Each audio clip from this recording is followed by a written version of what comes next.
আপনি শুনলে বিশ্বাস করবেন না যে কুকুরের মধ্যেও জন উইক আছে। যারা জন উইক মুভিটি দেখেননি তারা অবশ্যই জন উইক মুভিটি দেখবেন, তাহলে বুঝতে পারবেন আমি কেন কুকুরকে জন উইক বলছি। জর্জিয়ার ডেকাটুর এলাকায় জন নামে এক ব্যক্তির ভেড়ার একটা খামার ছিল এবং তার একটি গ্রেট পাইরেনিস জাতের পোষা কুকুরও ছিল, আর সেই কুকুরটির নাম ছিল ক্যাসপার। ঘটনাটি 2022 সালের নভেম্বরের রাতে হঠাৎ করে জনের খামারে 11টি কয়োটিস আক্রমণ করে। বলে রাখি, কয়োটিস হচ্ছে শিয়াল এবং নেকড়ের মাঝামাঝি এক ধরনের প্রাণী এবং ক্যাসপার সেই 11টি কয়োটিসের সাথে একাই লড়াই করতে থাকে।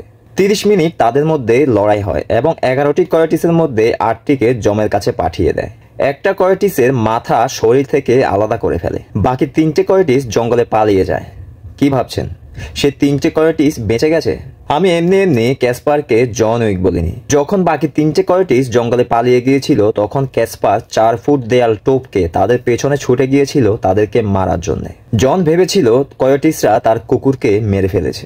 2 দিন ধরে ক্যাসপারের কোনো খোঁজ পাওয়া যায়নি। তার 2 দিন পর ক্যাসপার খামারে ফিরে আসে আহত শরীর নিয়ে। পরে ফরেস্ট অফিসাররা জঙ্গলে সেই 3টে কয়োটিসের লাশ খুঁজে পায়। এই লড়াইয়ে ক্যাসপার গভীরভাবে আহত হয়।